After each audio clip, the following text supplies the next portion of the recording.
Now that brings us to the other catch of the IUL. It does offer the peace of mind of the principal protecting 0% floor, but it does also cap the gains on the upside. That means when the market has a huge growth year, your investment will be capped at somewhere in the 12 to 15% range, depending on the carrier and the contract. Don't bail out on me now. Trust me, this is not a big issue. In fact, quite the opposite. We're talking about 6 more seconds of turbulence on your 6-hour smooth plane ride to Hawaii. Here's why. Realize that huge gain years almost always follow what? That's right, huge loss years. 2003, for instance, was great, 26.3% gain in the S&P 500. But it followed 3 consecutive years, 2000, 2001, and 2002, of negative returns, 12.2, 13.4, and 24.1% respectively, negative all 3 years. Let's run those numbers. If you had $1 million in your IRA on January 1st, 2000, it would have fallen to approximately $878,000 at the end of the first year, then continued to fall to just over $760,000 at the end of 2001, and then plummeted to a measly $577,000 at the end of 2002. That same $1 million in a loss-protected IUL would have retained its worth at $1 million at the end of 2000, even though the market was down, remember? Still been worth $1 million at the end of 2001, and guess what? Still worth $1 million after 2002, even though the market got slaughtered. That's 3 consecutive down years and $423,000 in avoided losses. Wow. Then, in 2003, let's say that you were with an IUL carrier that had a 13% cap. Remember the big downside catch? It has a cap. Your $1 million would have grown to $1.13 million. It grew. Meanwhile, the qualified plan portfolio that tanked from $1 million down to just $577,000, remember that one? It would have gotten the full benefit of the 26.3% market gain, not a 13% cap like our IUL contract. Yay! But let me ask you this. Would you rather add 13% to $1 million or 26% to $577,000?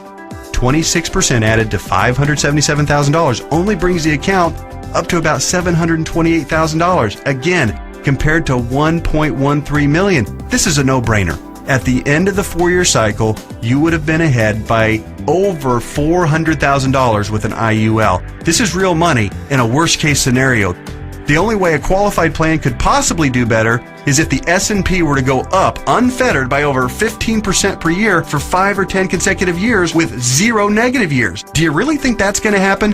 And even in the 1 in a million chance that it did, get ready to pay the tax man when you retire. I know these numbers can start to be a bit mind-numbing, but they're so critical for you to understand so you can see how to avoid getting crushed financially when you retire. Don't be afraid to rewind the video and watch that last section or the entire video again. I want to continue with the examples just a little bit further. We stopped our examples at the end of 2003. Remember, the IUL account that started with $1 million had weathered the storm and grown to $1.13 million. The IRA account hadn't done so well and had managed to eke back to $728,000, but only after a really strong 2003. Now, let's look at what happened in 2004, 5, 6, and 7. The S&P gained, in this order, 7.2, 1.2, 12.8, and 1.2% in those 4 years. Your IUL account, since it's indexed to the S&P 500, and since all of the gains were between the 0% floor, remember that, and the 13% cap, your IUL would have taken all of those same gains, 7.2, 1.2, 12.8, and 1.2%. That would take your $1.13 million account right to around $1.4 million by the end of 2007. Pretty good, right? Then, when the S&P got shellacked to the tune of 37% loss in 2008, since the lowest return your IUL account can get is 0%, guess what? The IUL account would have held steady at $1.4 million. No loss. Nice, isn't it? On the other hand, the IRA account would have grown from $728,000 to about $900,000 during those 4 good years, still down by $100,000 since 2000, just in time to get crushed clear back down to $565,000 at the end of 2008. What would you rather have going into 2009? $565,000 or $1.4 million? This isn't a retirement savings vehicle for the ultra-conservative. It's a retirement savings vehicle for the ultra-intelligent. If you think market caps of 12 to 15% are a poor trade-off for a contractual guarantee of a 0% floor, you're just plain crazy. Naturally, past performance isn't an indicator of what will happen in the future, but I think it's safe to say that the market is going to have up years and down years. Protecting yourself from huge losses is one of the primary advantages of the IUL. It's impossible for me to overstate how superior the IUL is compared to your qualified plan. It's not even close. We've already covered the tax advantages. They're clear and evident. The risk avoidance issue is huge, and it favors the IUL by a country mile. But also remember, Indexed Universal Life is also, life insurance. Here's what that means.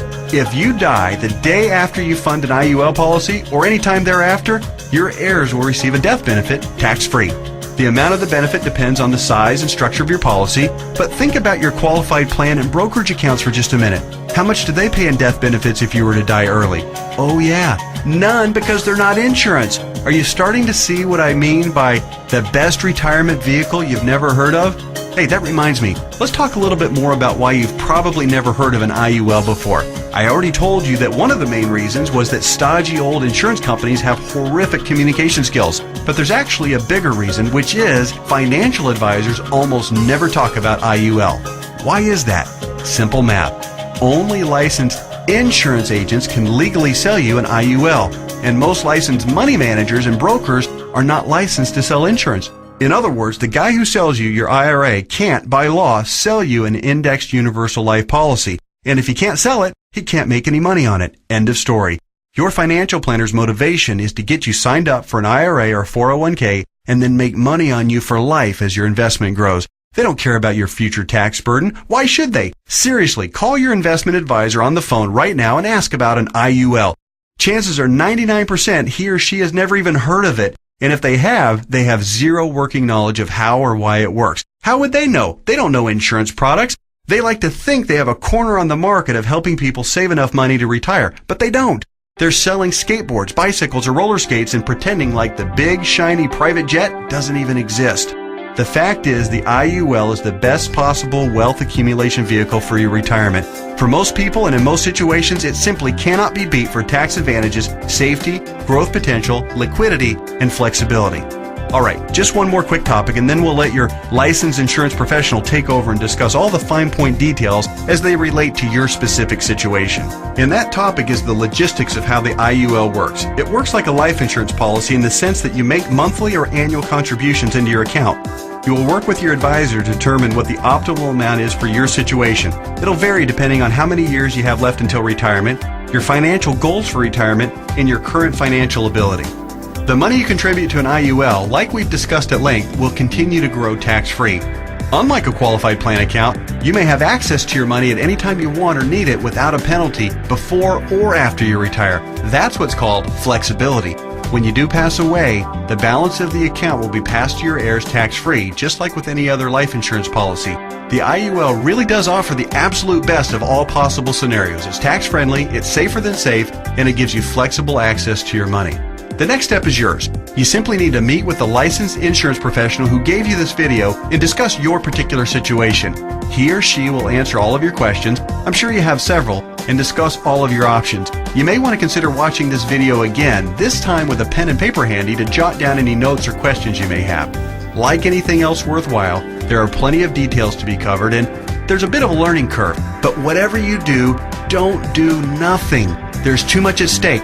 Don't fall prey to what I call the law of diminishing intent. You know what I mean. You intend to make the call and learn more, but you get overwhelmed with 1,000 little urgencies of life and you look up and a few months or even a few years have passed and you haven't done anything. So take one action right now. Set an appointment to meet with the insurance professional who gave you this video.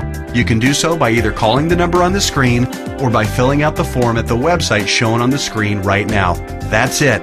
Do that one thing right now. And take a closer look at the jet plane of retirement savings vehicle, Indexed Universal Life. You'll be glad you did.